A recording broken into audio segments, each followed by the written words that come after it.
And now, I found out that my son is on the autistic spectrum. So that is, it's complicated and it's a lot to deal with. But, you think, I don't think I could have ever had a better baby. You have what you have and you go. And I think that if I had a baby on my own and I gave birth, it would have been as amazing and as challenging and as interesting and as funny and as smart. And he's really a pretty cool guy.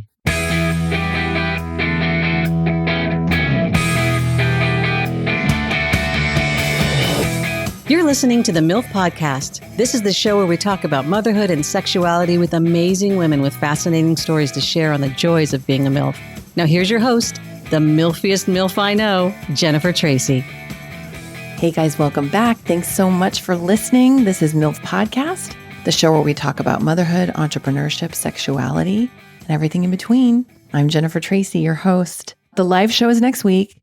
The live show is next week. July 24th at Dynasty Typewriter. I'm so excited to see you there. I really hope you're coming. It's just going to be such an amazing night of entertainment and bodiness and sexiness and just out and out. And it's so many people have asked me this, but it is a co-ed event.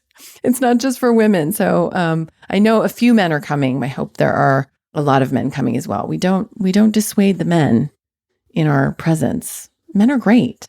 There's nothing against men. Men are kind of crucial. And as we are, again, in the middle of July, very exciting. My son's birthday was last week. That was incredible. We went to the beach. He's a beachy guy. He likes having a beach birthday, which makes it so easy.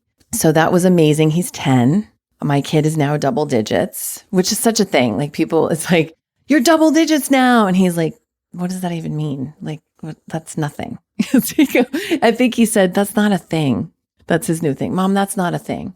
So again, just a reminder, this month's give is Every Mother Counts. You can donate to them directly on their website, obviously, or you can go to the link on my website. So I like to do that. And on with the show, because today's guest is super fly. We have the amazing Mindy Sterling on the show. Mindy and I had such a great time. And we got to do the podcast recording twice because I fucked it up the first time. And we were just all at a brunch together and she was telling everyone, she's like, well, she had to come back to my house because she fucked it up. And we were all laughing because it's true. I did fuck it up. I ran out of memory and I was like, I'm so sorry. And she's a very busy lady. But she was so gracious. And she said, no problem, just come back. And so I came back and we did finish the interview. And I just have so much respect for her as an artist, as a woman, as a mother. She's just so badass and she's so funny and she's so real and raw. And raw isn't the right word. I thought I said it and I was like, raw? What is that? Like raw meat? What does that mean? She's just very real, very down to earth and very warm and lovely. And I just loved the chance to sit down and chat with her. So I really hope you enjoy my conversation with Mindy Sterling. Hi, Mindy. Hello, Jen. How are you? Oh my God, I'm good. Thank you so much for being on the show. I am so thrilled that you finally came over. Oh my God, me too. Sorry I had to cancel. I was so sick. Oh yeah, I'm glad I didn't because I would have given you this awful cold. So here we are in your beautiful Santa Monica home. Thank you. I know. It's really, I am far away from everything. And once I'm out here, I really don't want to go anywhere. Yeah. I don't want to go in town. The traffic is horrible. Yeah. And it's gotten just more and more horrible as the years have gone by. So I just like to hang. Yeah. And you can walk everywhere down here. Pretty much. Yeah. Really nice. So great. Until the tourists come and then it's a nightmare as well. Right. So there's so much to cover. I have so many questions.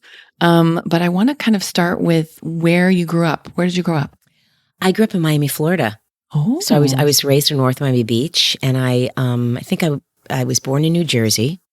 And we moved there, I think, when I was like 2. So I have no memory of New Jersey. Then I was raised in Florida, in Miami. And I think I left there when I was like 22, 23 to come out here. So I've been out here a long time, yeah. And you came out here and immediately started acting? Well, not immediately, but I came out here for that purpose. Yeah. So I did, when I first came out here, I did theater, like community theater. Yeah. And I don't know if they have community theater anymore. I mean, I know don't either. I know they have theater, but it's It's not community theater. It's not community like it was. And so I did a lot of that, and then slowly got into, I think my first agents were, it was like a commercial agent. Yeah. And then you joined the Groundlings. And then jumped to many years later. Okay. Because you have to audition. Yeah. But I didn't. I was with another improv group first. I was with LA Connection, which is still around. Yes, I've heard of them. And I was there. But there were a lot of people there that were Groundlings. And so they were the ones that telling me, oh, you really should go over. They were taking classes. You really should go over to the Groundlings. So that led me over there. And because I had done a lot of improv, and director of the Groundlings knew me or taught me or something, I was able to bypass a basic class and then just go into intermediate. Yeah. But I had to go through the whole program and be voted on as this is what happens at the Groundlings. And luckily I was. Yeah. And then you were there performing for how long? You still perform there? I do every now and then, yeah. But I was a member for 10 years. Oh my gosh. And then when my son was born, I tried one more show to give it one more show to say goodbye to. And I remember writing material and sketches and characters, and they just weren't going well. It wasn't like, I wanted to go out with a bang. Yeah. But I felt, maybe I already did it. Maybe I already finished it in the last show, because it just wasn't happening. So I ended up just, dropping and going, I think I'm done. Yeah. Which I think that's what happens. You end up going, you know what? I'm busy, or my life is taking me somewhere else. I think I'm totally. done. Well, and becoming a mother. I mean, so let's talk about that. Yeah. So your journey to motherhood is my journey to motherhood. Unique path. Yes, I tried to have a baby, and that was not happening. Then we went through the fertility treatment. So I think I was in my was it late 30s, early 40s, and that was tough. That was tough because you got the shots and you have the, it's all the stuff that you're doing, and it just didn't work out. Yeah. It didn't work out. And so it was one of those things you're like, okay, well, I really need to have a baby. Yeah. And then a friend of my ex-husband's, she wanted to talk to us and have like a meeting with us about, she had adopted. But you were married at the time? Yes. Yes, okay. She wanted to talk to me about, because she had adopted a daughter who was older. And because I think for me, and maybe other people too, in adoption, you think, will I feel like I'm babysitting somebody else's child? Will I feel like it's mine? Will I have that same bond that you would normally when it's growing inside? All that kind of stuff. Of course. And this woman was awesome. And she said, Mindy, she says, you want to be a parent. You want to be a mother. And when that baby is placed in your arms and it's yours, you are. Yeah. You're the mother. You're the one that takes care of it. So I was like, okay, I think I feel better. Yeah. We hooked up with a lawyer who was, I guess, the lawyer to go to out here back, 24 years ago. And he probably still is. And when we met with him, he said, all right, well, you'll have a child within a year or something. And I was like, oh, all right. And what we did was you advertise in different cities. Okay. He says it was easier to get a baby outside of LA, the type of baby that you want. Otherwise here it could be, I guess it's a longer process, or maybe there's a lot of people waiting for children. But he says it would be easier if you go outside the city and you put these ads in, and then they give you all this information about what kind of an ad. Don't ask for a white baby, Don't ask for a white baby. Well, yeah. I mean, it's not like you were going to get a different race, but there was a way to word it. Right. And I don't remember what it was. To be sensitive. Yeah, because that shows your, It's a little gauche. Yes. Just to be, it's a little gauche. Like, oh. So I remember we got one call from this family. And what you do is when you get the call, you go out there and you meet with them, prospective, parent or mother or whoever. And I remember my ex and I went to Tennessee to meet with this mother and her husband, and she had already had a son. but she was pregnant again. And I don't remember the reason, but she just didn't feel like she could, hold on, have this child. And maybe, who knows? But I remember being there, meeting her and everything. And then leaving, I remember saying to my husband at the time, she's going to keep it. She's going to keep it. She's not going to, and she did. She let us know. So it's so disappointing to, when you go and you think, oh, wow, this could happening. be it. Yeah. But then, as fate has it, July 11th, 1994, July 11th is my birthday. I'm out shopping for myself, and I get this call from my husband at the time saying, you need to call this woman. She's having a baby, and it fell through. She was going to give it to a single mother or single woman, and something happened. It went through, so the lawyer wants you to call. So I called her, and we talked on the phone, and I was like, oh my God, it's my birthday. And she was very cool and very sweet, blah, blah, blah. Met with the lawyer. What we do is you have her come out here, and she could either stay with you or you put them up somewhere. Where was she from? She was from St. Louis. Okay. And she wasn't married. She was pregnant. And she knew that she wanted to find a home for this baby because it was a one night thing. One night stand. Mm-hmm. And the guy didn't want to have anything to do with it. She said to me, I do not want this baby to be raised on welfare and yes. Assistance. Yes. All that. I thought, wow, that's pretty cool. Yeah. So she came out here. So we had her stay here because it was just easier. Like they want you to put them in Burbank or somewhere. There's all those those apartments that the actors come out to. Yes. They thought that was it better and it's a better situation. And we were like, I think we're going to put her here because I have the room. Yeah. And she came here. We bring her to my OBG. We just got to know each other. Yeah. She was very sweet. The only thing she did was smoke, like cigarettes. The only thing she did was smoke. And it was like, all right, well, my mom smoked too when she was pregnant. So, can say we were all okay. But so then she goes back, and then we're hoping that she's here. She wanted to have the baby before Thanksgiving because he was due right around then. Mm-hmm. So then you bring them back. I think there were a couple times she thought she was going to give birth, and then it was false. But I think the second time we went to the hospital, it was right up here at Santa Monica Hospital. And I think that they just were like, because I kept going to the doctor, like, she really wants to have this baby. She's got to get back, please. Is there anything we can do? Yeah. So I think he helped that out. And so she gave birth. I was in the room. I mean, I get the whole different experience as seeing my baby born. Yeah. And she is laughing because she's like, I want to be on meds. Yeah. So she's laughing.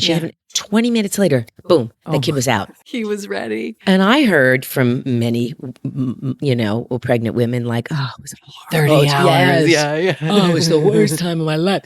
And it was like, and she's laughing. And I love it. And you're in the room. So, and then the coolest thing was she was like, give the baby to her, so because you're thinking, oh, she's going to hold the baby and all that. But she was so determined. This wasn't about that. It was really what was best for this little baby who she didn't really have any attachment to. Mm-hmm. I think she was there for like a day at the hospital. And then they say that the thing is, don't bring them back to your home where the baby is. Right. You put them up wherever they want. You put them up. Because then there's that grace period where they can change their mind or they have to sign all the paperwork and all that before they can go back. Oh my gosh, were you holding your breath that entire time? Yeah, I think for me, it wasn't so much that I was worried. I was so concerned about her and how she was, and she was all right. And we put her, because she loved the beach, and we put her somewhere in Venice, and she loved all of that. And then I'm supposed to visit her and bring her food. She just was so chill about it all. Wow. And it wasn't a chill of, thank God it's over. Yeah. We sort of connected in a way. And I remember bringing her saying goodbye to her and bringing her to the airport. And I bought her like this little porcelain angel. Mm-hmm. And I, gave it to her. And we are both sobbing. Aww. And I'm like, you are my miracle. You gave me this miracle. And, I will never, ever forget you. And we keep in touch. And then my son and her keep in touch. Wow. She, was like on Facebook, they started corresponding, and I never wanted them not to. Right. That's really cool. And she came out here when he was, I guess, maybe 18, but not for his birthday. She couldn't get here for his birthday. But, when he was 18, she came out here. She stayed with me. Wow. My husband and I were divorced then. It was the three of us, and it was awesome. That's so cool. So my experience of having, and now, I found out that my son is on the autistic spectrum. So that is, it's complicated and it's a lot to deal with. But, you think, I don't think I could have ever had a better baby. You have what you have and you go. And I think that if I had a baby on my own and I gave birth, it would have been as amazing and as challenging and as interesting and as funny and as smart. And he's really a pretty cool guy. I know. What an amazing story. What an amazing story. And how old was your son when you discovered that he was on the spectrum? When he was born, everything was fine, and he was the happiest baby in the whole world. And he didn't crawl. He would just do he would roll. Mm-hmm. So he kind of, went from rolling to eventually walking, but there was no crawl. We just thought everything he did that was maybe a little odd or maybe not it's just cute though. Yeah. It's very cute. Yeah. So remember he was in preschool, and there was this one preschool where he was having some difficulties. The kids were making fun of him and he wasn't talking. And the preschool teacher got a hold of us and was just like, I don't know. Max is not verbalizing. We took him to a speech therapist, and once he started talking and whatever, because one of the skills, he's got something called nonverbal learning disorder. So his verbal skills are impeccable. But once he was allowed to, I guess if he could put that together with his head, he was amazing. Yeah. But then it just wasn't a fit. And we hired this psychiatrist or this therapist who went into the school and said, I'm going to be honest with you about the school that you have him at. There's no laughter. There's no, the kids they're all doing what they need to do. But your son has he's got such a huge spirit, and he's always smiling and laughing, and he's silly. And so he's not intense. So he suggested we move him to this other place that he had his kids. We went, we met with them. We loved it. He thrived. But the woman that ran this place said, I want you to know, I talked to my daughter who is a psychologist, and she was just I was talking to her about Max and blah, blah, blah. She says, he may have Asperger's. Oh my gosh. Yeah. So now you've never heard of that until you have to. Oh my gosh. So I'm like, I'm saying, oh my gosh, because of the delivery of that. Not because of what it is, but because wait, what? Yeah, you've never heard of it's like, what? Your son is 4 now, right? Uh-huh. 3 or 4. Yeah. 3. I think he's 3. And so they're like, yeah, you might want to just take him to just a neurologist and check it out. She goes, I don't know. And he's just having some difficulties with things. And so, yeah, that's like saying to someone that doesn't know what Asperger's is, it's like saying your son might have cancer. Yeah. So we took him to a neurologist, and then she did some testing, and then she said, well, he has something called nonverbal learning disorder, which is, again, he has more cancer. Yeah. So I remember crying, and it was horrible. Yeah. Because we thought everything about him was just cute. Yeah. So when he entered kindergarten, there were some difficulties, and we got an IEP because we had this neurologist checking in, and then we hired a therapist, a child therapist, who came in because Max was constantly getting in trouble during PE, and nobody knew why, and his name was always on the bad boy list every time I came to pick him up from school. And you're like, there's a pattern here. Can you figure this out? Yeah. What do you, and he'd be crying, he'd be awful. So the therapist came and she met with us after, and she said, well, of course he's hitting and biting because they are teasing him because he's kind of awkward and he doesn't know what to do. And I said, well, wouldn't that be the teacher? Wouldn't you want to look at that? Anyway, that started everything, the ball rolling to what he needed and what we could do and how we had to get him into, physical therapy and occupational therapy. Yeah. So he's had that all through school, and he's always been the odd, different kid. He hated school. He hated it in elementary. Wasn't as bad, but once he got to middle school and high school, he hated it. He was paranoid. He felt, because it's a social issue for him. He doesn't. He trusts, and then people will say something. He doesn't pick up cues.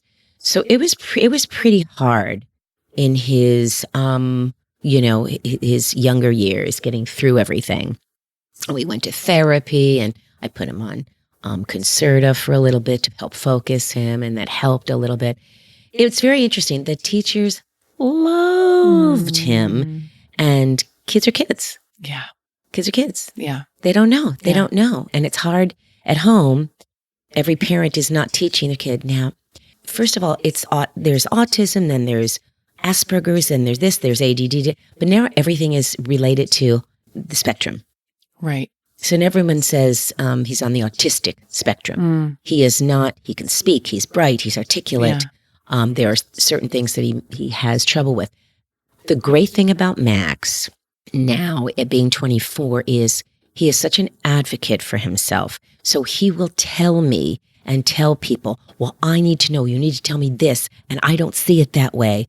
It's difficult to deal with him because you may say one thing, and he'll go, why would you do it that way?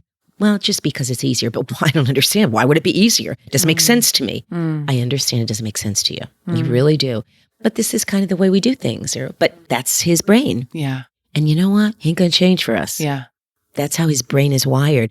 So we have to find ways. You always have to find and tackle or navigate a situation to where I understand. I know what you're going through. Well, I don't know what you're going through because I'm not like that. Yeah. But I understand that it is yours, how you see the world. Yeah. So how can we work through this? So he's so much better getting older, where he and I think a lot of it too is just he's on the computer and he learns from that. And a lot of people that he talks to are people that are on the autistic spectrum, and not all of them. But he has a job now that I got to tell you, if anybody is listening and you have a child that has a hard time getting a job and doing something that he's good at and feeling awkward and blah, blah, blah. This is a company that is branching out. It's called Auticon, Auticon, Auticon. And they test software. Big companies bring their software to them and they test software. But all of the employees are on the autistic spectrum. Oh, that's amazing.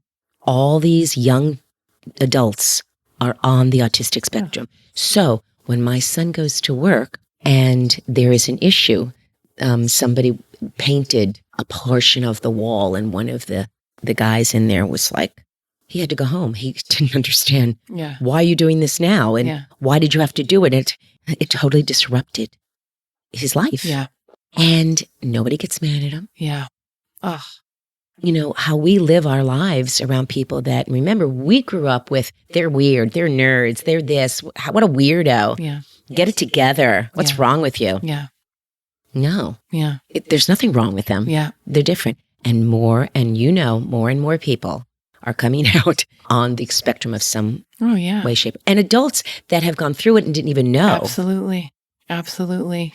It's like, so now you can be, I'm more aware and I'm a little more forgiving. Yeah. And I try not to be as impatient. And I have that sympathy and empathy for, that must be difficult. Yeah. So we try to, talk things. But like the other day, he said, this just gives you an idea how sometimes how hard it is if we're at the airport. Airports are very stressful for me. I've gotten better. But when I'm with him, who's intense at the airports, because it's very overwhelming. There's a lot of stimuli going on. They don't do well with that, so he may walk slower, and Max, we got to hurry up. We got to get there. And, or if I make a mistake, it's like, Mom, you're not supposed to be over there. You're supposed to be over here. Okay. Well, can you say it nicely? There's a lot of that anxiety kind of stuff. Yeah. So what we do now, because we're going away a couple of times this year, we talk about it before we go. Make a plan. It always helps. Yeah. Oh, what could we do? Okay, so sometimes I have to let him do the talking, we just have to try to check in with one another. And he knows me so well, and I know him so well.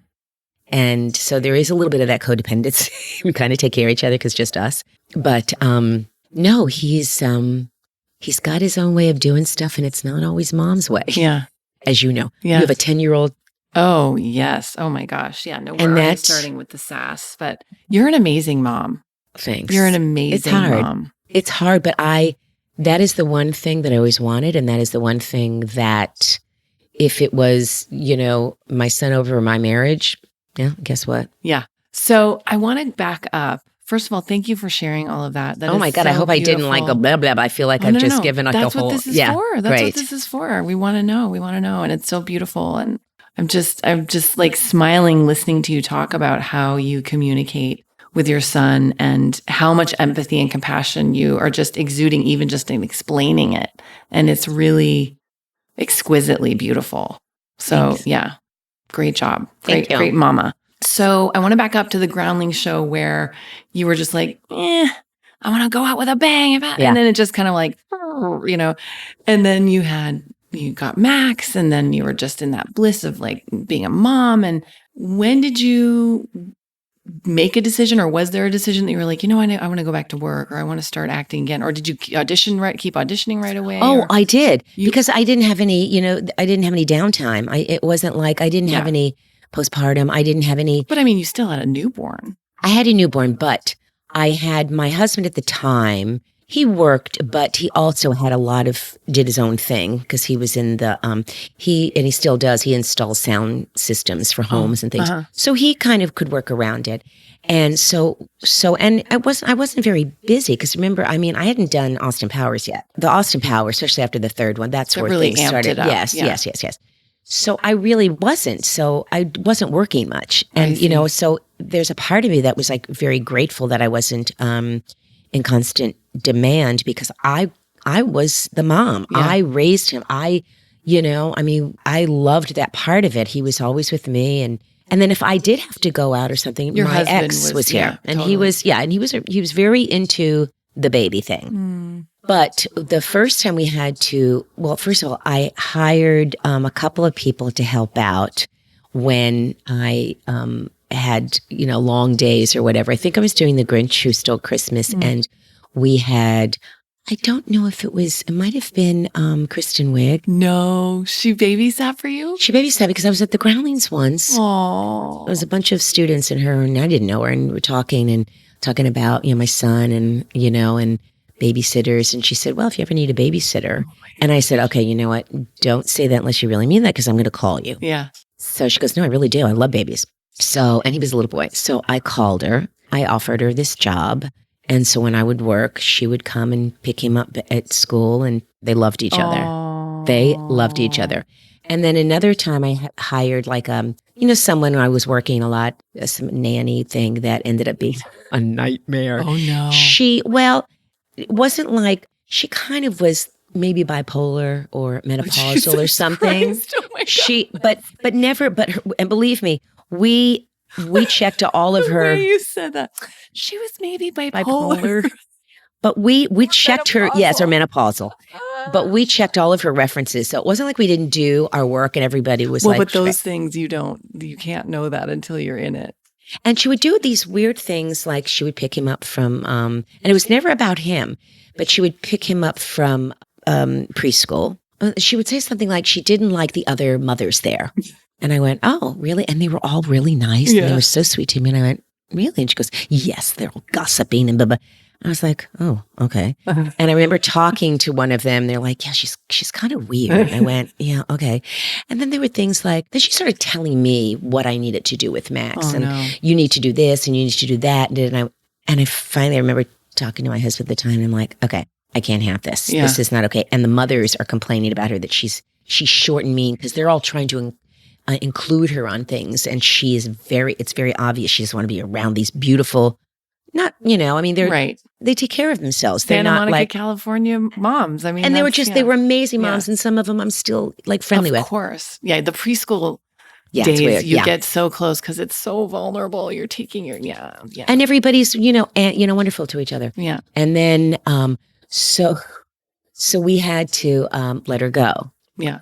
Well, and then after that is when her manic behavior started. So she was never about Max, but she started calling the house all the time and saying things like, leaving messages and saying, I saw your husband having a lap dance with some woman. I mean, it was just, yeah, That's it's like crazy. Nuts. Like, why would you see him having a lap dance? It was crazy stuff. So then we finally had to get a restraining order. Oh my God. Because I was nervous about Max. Of course. Then evidently we hired a lawyer, but then she was her own lawyer. Wait, what? She had a law degree? She was, no. Oh, she just represented herself. She didn't, yeah, because she was crazy. I love how I'm like, wait, she had a law degree? No, she's crazy. She's crazy. So that kind of happened for a while. It was like really freaking that. I have no idea what happened to her. And did that scare you from hiring more nannies? Yeah, of course. Well, I didn't really need a nanny. He was getting older. And the lovely thing about when they're little, and you can, we'll bring them to my house. And because my ex didn't have, he had his own business. He could make the hours. He could leave early. He can do that if I was working. Yeah. So that never really was a problem. Yeah. And again, I've been around other nannies. She just happened to have been a weird lady that luckily we found early enough. Oh, absolutely. Thank God there was nothing And it was tragic. never about my son. It was just about, I think she wanted to be in charge. The things she said about all these other mothers were like, I knew they weren't true. So it was kind of creepy. Wow. So then you continued to audition. And then at some point, your career really ramped up. Yeah. And you were working nonstop.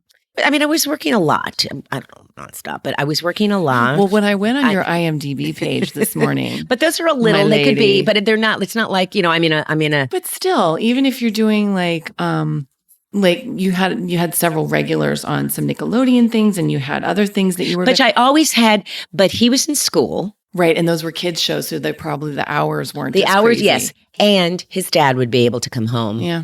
That's great. And and deal with him. So that was never, was really, that part of it was never a problem. That's so great. My dog is more of a problem because she cannot be left alone. Because she's got that shepherd and major anxiety. So literally she is more of a problem than my son ever was. And I got to tell you, Max was just such a happy kid until I think, like I said, middle school. And he never understood, especially high school. I totally get it. He never understood, why do I have to learn this? I don't want to go into this. Why do they keep pushing college on me? Maybe I don't want to go to college. And you're like, you're right. Yeah. That is. There's trade schools, there's other things. And I thought, you know what, Max? These are not things that you're saying that are completely insane. Yeah.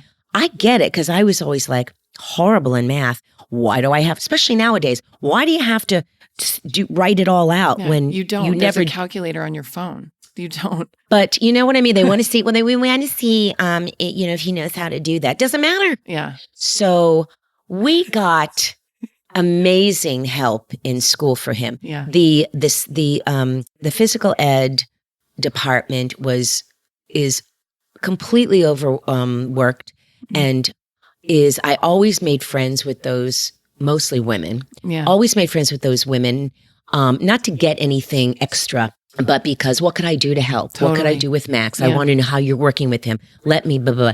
And then I would go, you are a hero to me, because you don't have one.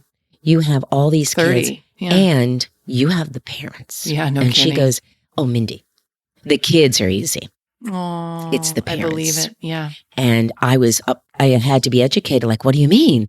Oh, they're in denial. They don't think you're doing your job, and their kid is this and this and that. Right. And I was like, oh, no. Everything you say about my kid is true. Yeah. What can I do? Blah, blah. So he had and again, Max always got along with women, but it was the adults. And still, that's part of, I think, his diagnosis is his peers will always be difficult because they're judging him. Mm. He doesn't like babies, and but adults, they get him. Yeah.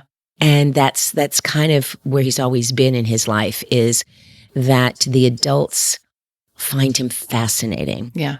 And people his age that have not been around or been educated to this person's a little different. Mm-hmm. I think everybody should read about autism. Yeah. In a book, there should be a class. It's like bullying. Yes. Because it's not always taught at home.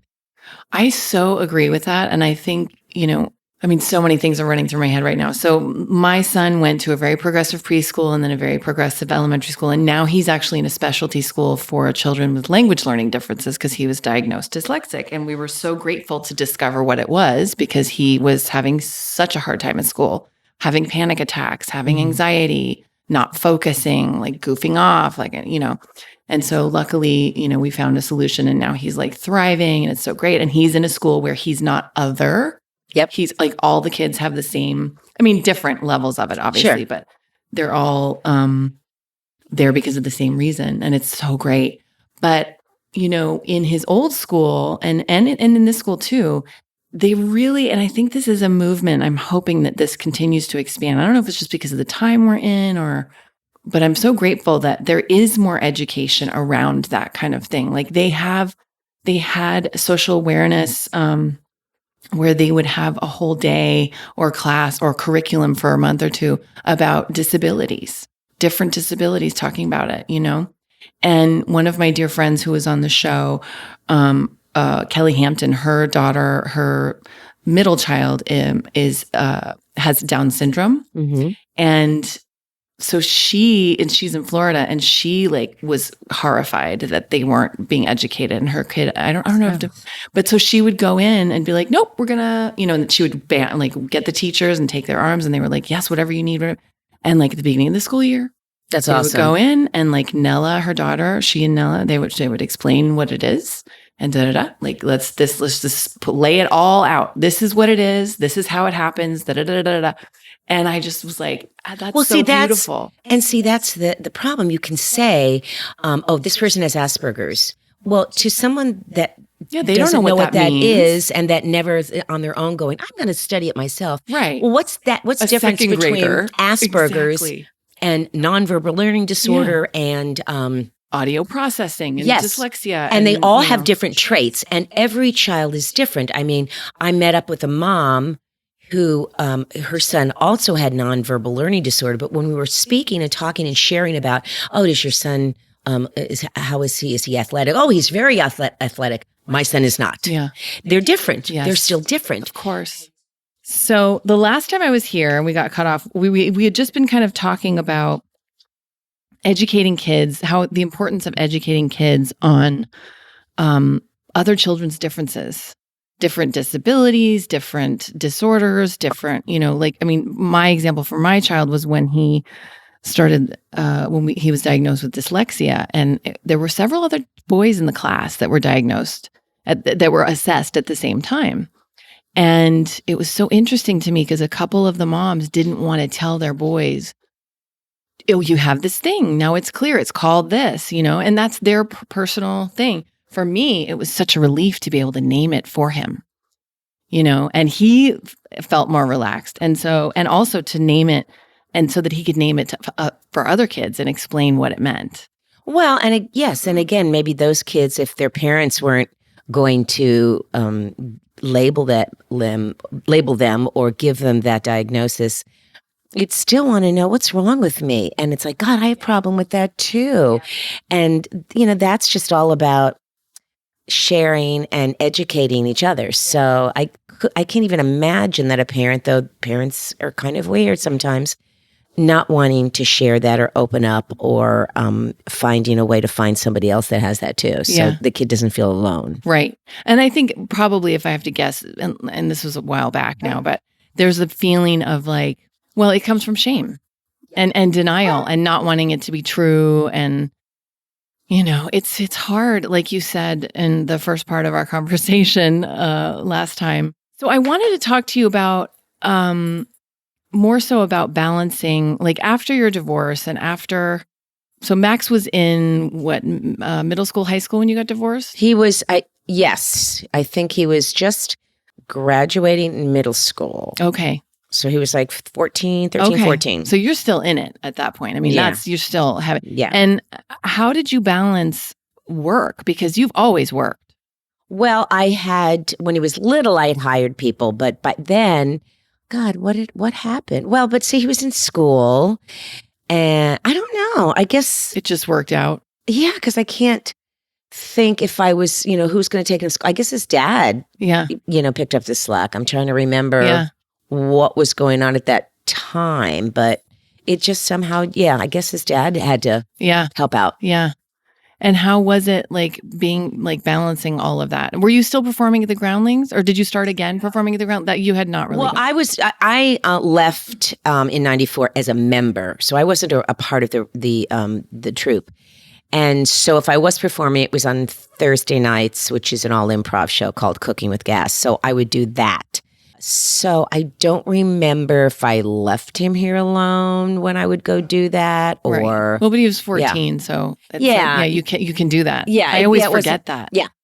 I have yet to experience that freedom. I'm so excited for it. It's sort of nice. I mean, he's 24 now, but it is sort of nice to me. Bye. Yeah. Oh, you ordered dinner for yourself? Great. Okay, bye. Yeah, he's okay. Yeah. Yeah, that's amazing. Oh my gosh.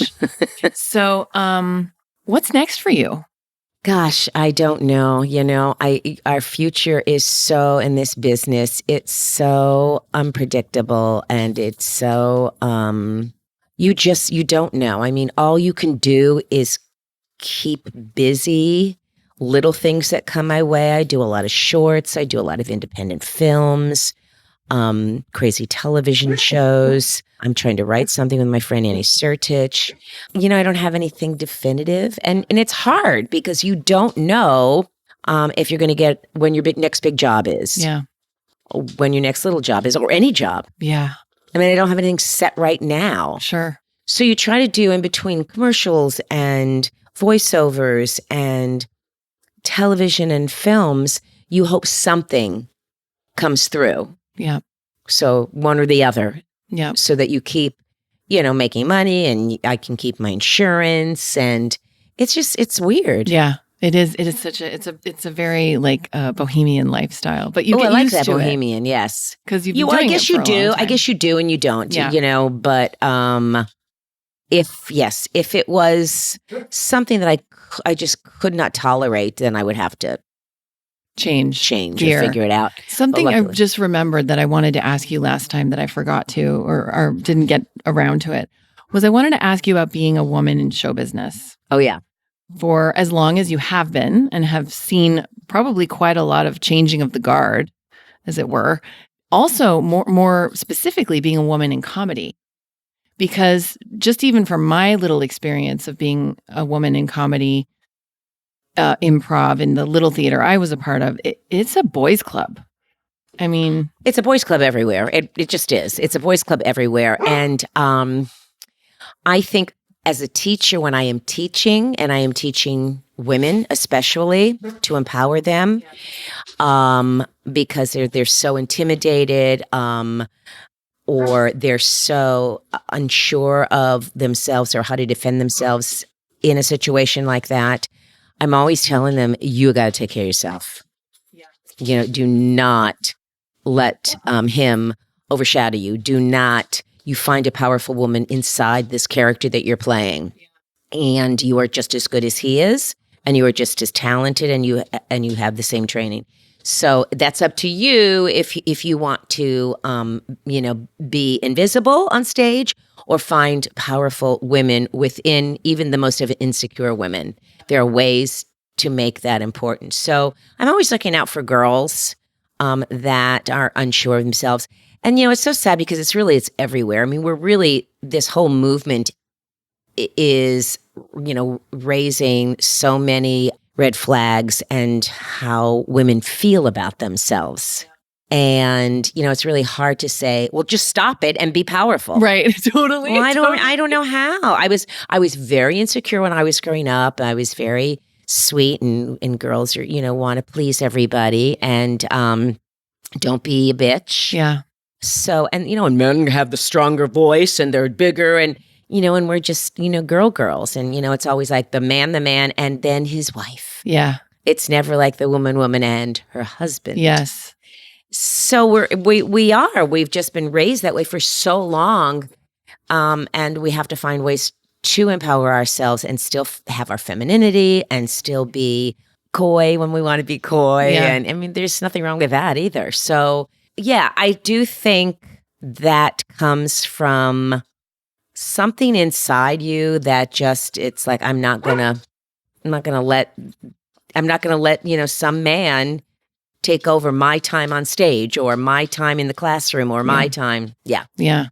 And do you feel that there's a shift of that in the arts, in the movie business and in TV? Oh, definitely. I mean, look at the women that are superheroes now, and that they are, really not only starring, but becoming a magnificent force. Yeah, I think for sure it is changing. Yeah. It will always be, I don't know if it's a battle, but we always have to keep, our eyes open and our head above the water, because there's always men that, again, and how they were raised. Right. And how their mothers were. Right. And then we look at how was my mother and how was my father to my mother. Totally. So it's hard when you're being raised that way not to think that way. Yeah. And just all the messaging that we got as kids and young adults, young teenagers and young adults, as like what we saw on television. I mean, I grew up watching Happy Days and Laverne and Shirley, and I grew up watching Friends came later. I wasn't like a kid when Friends was on, but even that, I mean, there's a different All in the Family. Oh my God, yeah, all of those. I mean, look at that. It was like, yeah, it's. I just think that's women are always going to have a little bit of a harder time. I think that it gets better and better. Yeah, but let's wait to see if there's ever going to be a woman president. Oh, I mean. That would be almost. There's a lot of powerful women that would make great presidents. Yeah. But people are, let's just see what happens. I can't imagine that it would never happen. And it's certainly in my lifetime, I would love to see that happen and her be just an awesome addition to show. Yeah, sorry. Yeah. So, I've already gone through menopause. So I don't need, I'm emotional. Is that such a bad idea? Yeah, totally. Because I'm not crazy. That's right. But I'm emotional. Right. So, I have empathy. I have sympathy. I feel for people. So too bad. Yeah. I love it. I'm on board. I'm a voter. Yes. Okay. So we have come to the time in our interview when I ask you 3 questions that I ask every guest. Okay. And then I ask you a round of lightning questions. Okay. So the first question is, Mindy, what do you think about when you hear the word MILF? Milk. I don't know why it's MILF. Is she saying milk or MILF? I don't. Yeah, milk. I milk. get it. I guess milk. You're not the first guest to answer that. Okay. With that. Okay, exact good. Or that answer, was by my the way. first instinct. Yeah. Okay. What's something you've changed your mind about recently? Well, just about my business is slow for me right now, and changing my mind that I can, wallow in it or worry about it, or I can go, you know what, this is where I'm supposed to be right now. So make sure that you are grateful every morning when you get up. Do your gratitude list and know that work is around the corner and I'm not broke. Yeah. Just like, it's okay. Go take some vacations. It's okay. You're not broke. You're not broke. Don't worry about it. Yeah. I love that. So important, because otherwise we miss out on all the good stuff that's right there. But it's so easy as a bohemian artist to get into that, like, when's my next job? Well, and this is, like I said, this is the worst. It's the worst and the best of jobs. Yeah. When it's good, it is great. And even when it's mediocre, it's great. And when it's bad, unfortunately, you make it even worse. It's like that breaking up with your boyfriend and then wanting to go back and read those horrible letters over and over to make yourself even feel worse. Yes. That's what we tend to do to ourselves. It's like, I'm no good. I'm not good anymore. Nobody likes me. I will never be able to act again, and all that. And that happens at every level. I mean, you're a very accomplished actress with a huge resume, and you're saying that still happens to you. I think it happens. It happens at every level. I think it happens to some of the bigger people. They're not getting the scripts. They don't feel relevant. Yeah. And that is, it's a bad feeling to feel, because there is no one taking care of me. Right. And even when I was married, I still felt that. It wasn't like, he wasn't taking care of me. He was an addition to me, but he wasn't taking care of me. How do you define success? Ooh, that's a good one. Well, I think that it is something within yourself. It is having a family. And for me, it's having a son. It is having a place that makes you happy where you live, which is where I live right now. Thank you. It's having money and doing something I love to do. I think that's really, really important. It isn't, having a star on the Walk of Fame. It is all the things that I have, and I need to appreciate that more. But when somebody says you're really successful, I forget sometimes that, I am. And when I was growing up and I was in this business in the very beginning, my bar was, I just want to be able to make a living at my acting. Like I had other jobs when I was acting, and that is how I want to make my living, is acting. I don't want to have to do any other jobs. I don't want to have to wait tables. I don't want to have to do phone work, whatever it is. So I definitely have accomplished that. Yeah. And beyond. Yes. I know you're being humble, but you've accomplished that and way beyond. Yes. Which is amazing. Yes. Thank you. Yeah. And there's more to go. Yes. Oh my gosh. Yes. I'm not stopping. Okay. Lightning round of question. I know. It's just so cute. I can't He's pretty stand cute. him. I'm pretty sure he peed somewhere. I'm going to have to It's go okay. clean it up afterwards. No, you're not. Lightning round of questions. Ocean or desert? Oh, ocean. As we smell the ocean Oh my breeze. God. Desert is it's too dry. Yeah. Favorite junk food? Oh, cookies. Ooh, what I'm kind? a cookie person. Oh, by the way, I bought 2 things of cookies, but they have coconut in them and I can't eat it. So I'm I going to love give them coconut. to you. Okay, I'm going to give them to you. Are you allergic to coconut or you Yeah, just don't like it? I'm allergic. Oh, okay. So chocolate chip cookies, but I love cookies. I just don't like anything too sweet. Gotcha. So it has to be a little bit more texturized and Like less oatmeal, sweet. oatmeal raisin? cookies, yeah, those are good too. But without coconut in them. Yeah. Okay. Yeah, but cookies are definitely, I will always have cookies in my home. Movies or Broadway show? Broadway show. Daytime sex or nighttime sex? I have no sex. But when I did, it was nighttime. I love that. Texting or talking? Texting. Me That's too. bad. Me too. Well, there's so many reasons for it, though. Cat person or dog person? Oh, God. I can't. Can't choose. No, because I got both. Have you ever worn a unitard? For Any reason? I think I tried one on and said, I will never. And it was for a sketch. Yeah. And my friend said, oh my God, it'll make us look naked. It'll be great. And I kept going, you have no idea what they look like on, do you, George? And he was like, no. George, we both put them on. And it was like, no, I will not wear a unitard. I will wear a leotard and tights, but I will not wear a whole unitard. No. It's a thing. It's hard. It does a thing. Well, they're like in style now. The kids are wearing them. A whole unitard? Oh, yes. with like a belt. It's like just that 90s revival thing. But they weigh like, 80 pounds. Right. So, no. Right. You and George in the unitard. What color was it? Was it a nude Flesh. color? Oh, God. Because we were supposed to be naked. Oh, my God. No, never will happen. George, what were you thinking? Shower or bathtub? Shower. Ice cream or chocolate? Chocolate. On a scale of 1 to 10, how good are you at ping pong? Oh, I used to love ping pong. I'm probably a 4. I haven't played in a long time, but I used to love it. What's your biggest pet peeve? There's so many. No, he's right over there. There's so many. I think one of them that comes to mind when I just popped in is, when you see children out and about, like at the mall or something, and they have a leash on them. I cannot tolerate that. I know. It's the I find it. I find it humiliating. I find it abusive. Like, if you can't deal with your child, then you should not take them out. Yeah.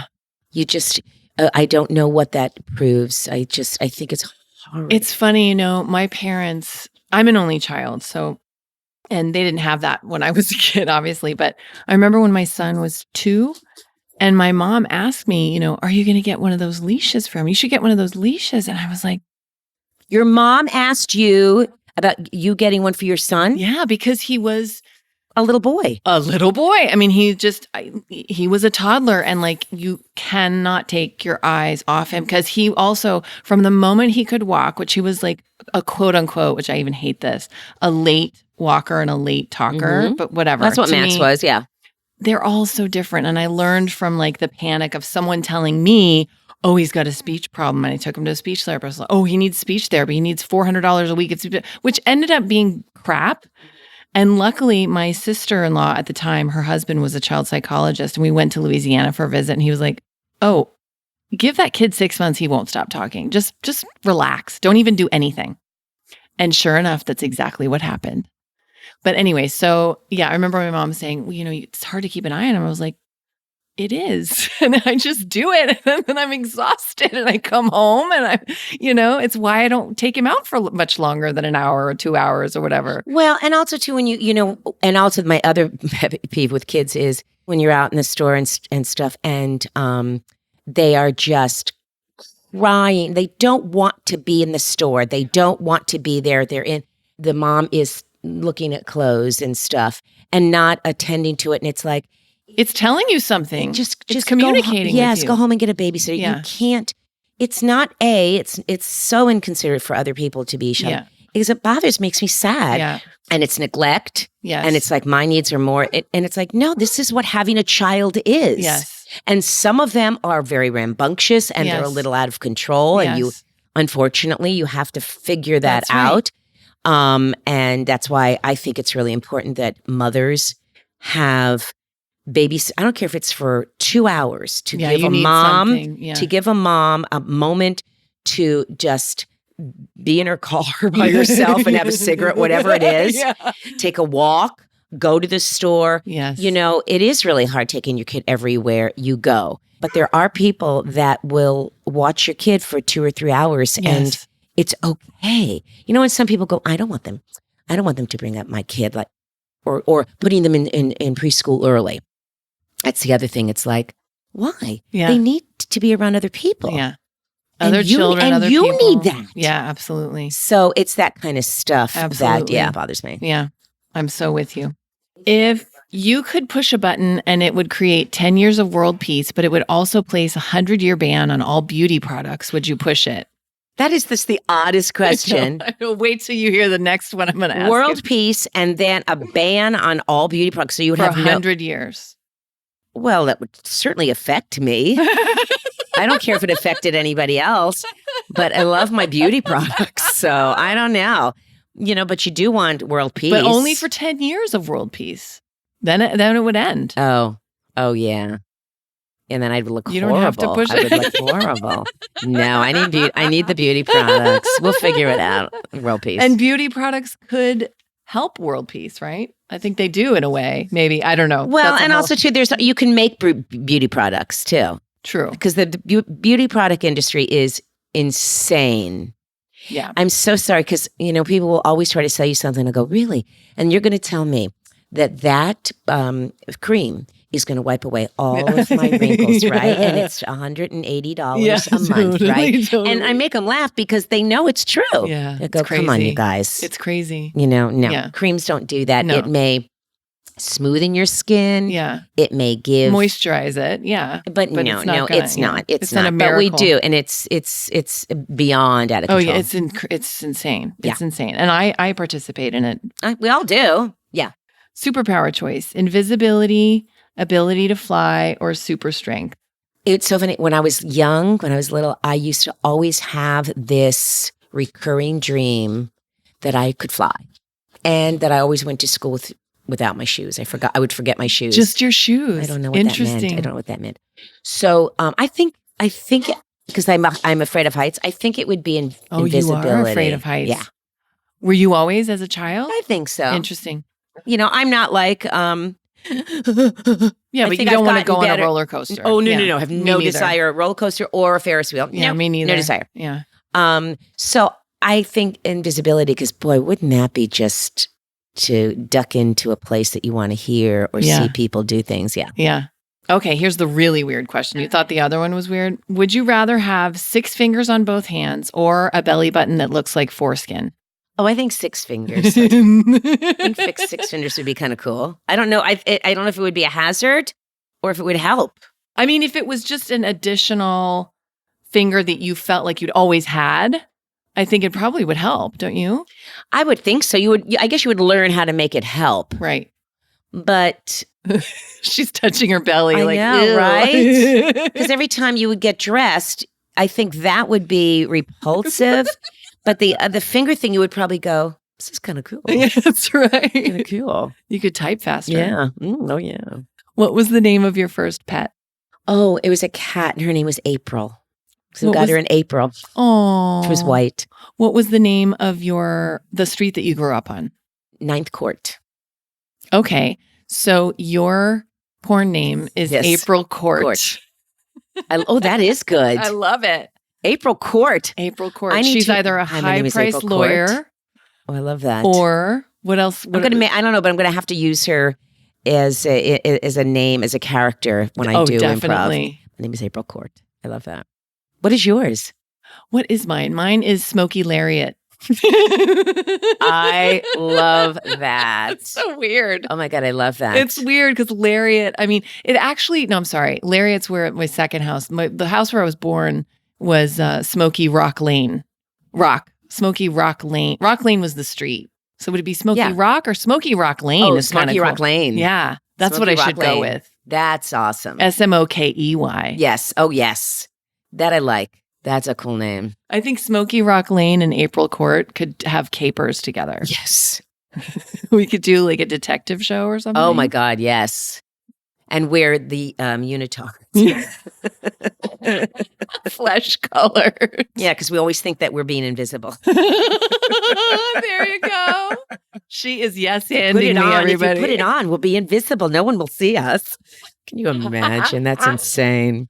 Mindy, I love you. I love you, Jennifer. Oh my God. And I know I wish this was a weekly thing. I know. Well, we'll have to have improv parties or do just stuff. something, We'll going out and drinking. Yes. I can do that. I don't drink, but You'll order go out, a watch Shirley me Temple. drink. Yes. That's right. We can eat. You'll eat. Yes, I eat a lot. Yeah. I eat a lot. I don't eat that much, but we can still have fun. You can drink, I can eat. Perfect. We'll sit by the ocean. Awesome. It's oh my God. date. Yes. Boom. Thanks so much for listening, guys. I hope you enjoyed my conversation with Mindy. Join me next week for a fresh episode of MILF Podcast. And always remember that you can check out all of our stuff online on milfpodcast.com or on my website, jennifertracy.com. Next week, we have Katie Brown on the show. Katie she's an entrepreneur. She's brilliant, and she's a clothing designer. And she's also become a really close friend. And we are doing some really cool shit together right now, which I can't talk about yet, but I will be. Tune in next week for Katie's episode. It's going to be awesome. And I love you guys. Keep going.